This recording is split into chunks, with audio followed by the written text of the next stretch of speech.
ایک روایت میں نے پڑھی، کلیجہ منہ کو آیا، مصطفیٰ کریم بیٹھے تھے تو سیدہ عائشہ صدیقہ رضی اللہ تعالیٰ نے عرض کی، یا رسول اللہ صلی اللہ علیہ وسلم وہ دیکھیں سیدہ فاطمہ آ گئی ہیں، وہ دیکھیں بی بی صاحبہ بغیر بتائے آ گئیں۔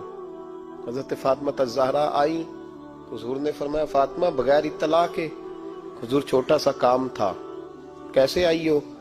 تو بی بی صاحبہ نے نا، عورتوں کا پلو ہوتا ہے نا چادر کا، پلو کھولا تو ایک روٹی بندھی ہوئی تھی، ایک روٹی چادر میں، یہاں لوگ زیور باندھتے ہیں، دولت باندھتے ہیں، ایک روٹی حضرت فاطمہ نے پلو میں باندھی، کھول کے پیش کی، کہا بیٹے یہ کیا ہے؟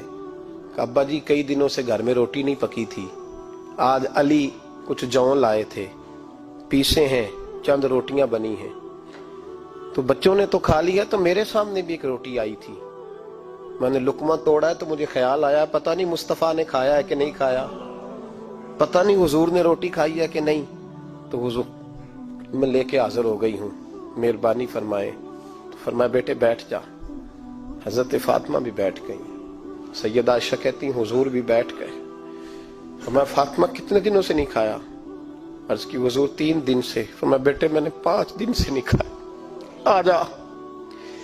دونوں باپ بیٹی مل کے کھاتے ہیں، روٹی 2 حصوں میں حضور نے بانٹی، فرمایا چل آدھی تو کھا آدھی میں کھاتا ہوں۔